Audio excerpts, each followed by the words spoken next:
Yo, what is up everybody, and welcome back to another NBA 2K14 My Career game with Denny Tice and the T-Wolves. Last game, we saved our playoff lives for one game, and that's what it is. It's just one game at a time. That's the approach we gotta have. We were down 2-0, and now all of a sudden we're on the road trying to close up that deficit, and we did. We made it a 2-1 series, and now we gotta tie it up in San Antonio, and then a big Game 5 in Minnesota if we win this game.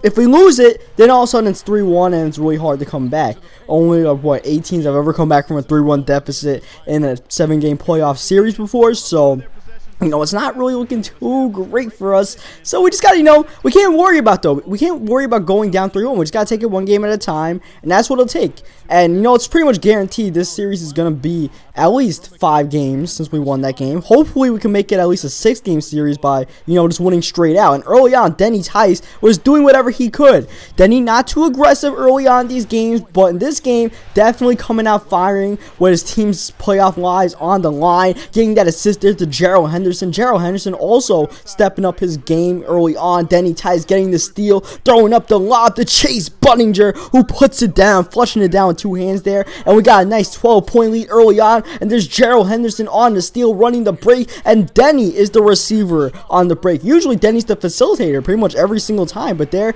Denny receiving the pass, getting it to go, trying to beat the shot clock here.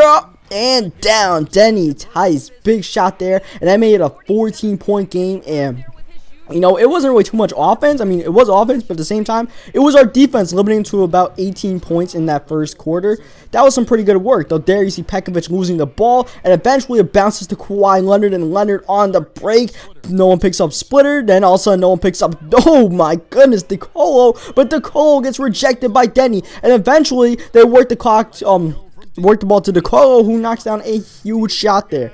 These Spurs were struggling. They weren't getting any shots going. And then they get that big 3-pointer there. Tony Parker forcing the shot up and does not go. And then Splitter with the offensive rebound. And we can't let those kind of BS looks go up, or offensive rebounds go up, or shot clock cheese goes up, because we're playing great defense right now. And here you see Tony Parker going to the line, though that time Splitter missing the shot, and Splitter's been almost automatic at the bucket all playoff series long, but he misses that one. And look at Boris Diaw going up in the air. Beautiful play by Tice, finding Pekovic, and the Dekovic connection working for a 16-point lead halfway through the fourth quarter. Denny Tice poking the ball away from Tony Parker, and there's Kevin Martin on the break. Kevin Martin though slows it down and draws the foul. So Kevin Martin going to the free throw line, and we're just maintaining this lead, and that's all we gotta do. We got the big lead early, and all we gotta do is maintain this lead.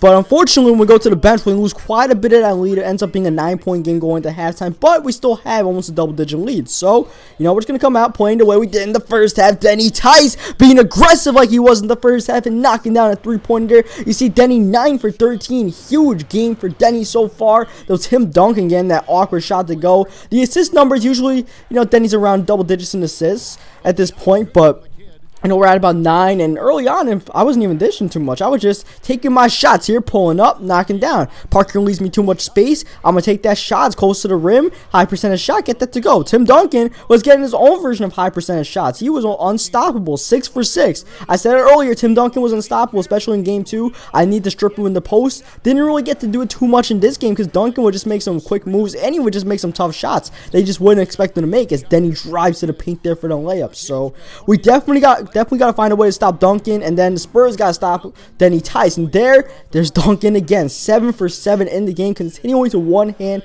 hook him to death. 16 or 15 points at this point. I don't even know. It's too much to count. Though there, Kevin Martin getting 3 points. And, that's what it was. The Spurs started heating up, but we were just getting buckets right back. Though at the same time, we can't let Jeff Ayers go all the way. Come on, man. That's their center or power forward, whoever it is. Shouldn't be doing that. But Gerald Henderson again with a big bucket. And Gerald Henderson is not a good 3-point shooter, or just an outside shooter in general, but he's getting them to go in a big game for him. We need him the most. He is coming up big. Near the end of the third quarter, the deficit is still around 15 points, as it has been ever since the first quarter. Though you see Gerald Henderson missing that shot, but that was like his only miss for the entire game. He was just on fire, and Bellinelli pulling up that shot, getting it to go. A big shot the Spurs needed, and that's going to give us the last shot in the third quarter. And I find Kevin Love, but the roll just a little bit off, just a second off, so I just Spurs got to beat the shot clock, giving it to Derek Williams. He gets it off before the buzzer, but could not knock the shot down. Still a 13-point game, and we're 12 minutes, actually 10 minutes, or 9 minutes. I think it's, yeah, 9-minute quarters I'm playing on here. 9 minutes away from making it a 2-2 series, and if we make it 2-2, then it's basically a 3-game series from here on out, and you forget about the 2-0 start the Spurs had, the devastating Game 2 where Denny missed a wide-open shot for the win, or potentially the go-ahead bucket there.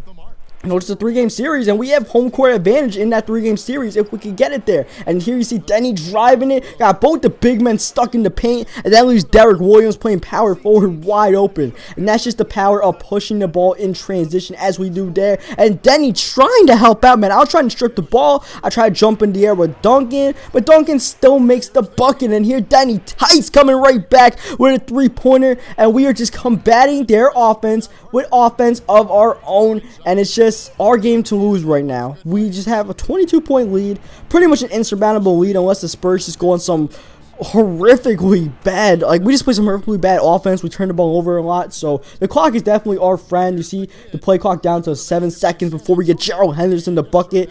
So, I mean, at this point, it's not even just scoring. More importantly, we just got to kill clock. We give it to Gerald Henderson there, but Henderson cannot get that bucket to go. But Gerald Henderson's never really been a high scorer ever since he came on this team. So, you know, the fact that we're just getting him a lot of attempts is good, because if he gets heated up, he's a pretty damn good player. And here you see Denny hitting the bench. That pretty much means this game is over. 25-point lead coming back in with a minute 40 left. It's still over a 20-point lead. So, yeah, that was a backcourt violation. I was about to say, how's that not? But eventually the Spurs, or the refs call it there. And now at the end of the fourth quarter, Denny Tice just putting up a shot up.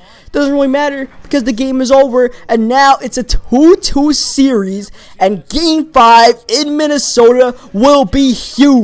Who will go up 3-2 in the series? It's a fresh 3-game series. Come back next time to find out how that game shakes out. Can Tice and the TWolves continue their hot streak, or will the Spurs come back as they always seem to do? Find out next time. Hope you guys leave a like in the video if you enjoyed it. Subscribe for more, and I'll catch you guys next time for Game 5. This series is all tied up, and you guys are about to travel back home for Game 5. How important is it going to be to win that one, knowing you're back here for Game 6?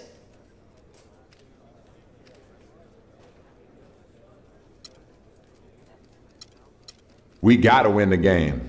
We got to win every game from here on out. We can't be putting more importance on one game over another. That's just setting yourself up for failure. And I don't like to fail, period, ever, on anything, basketball or not.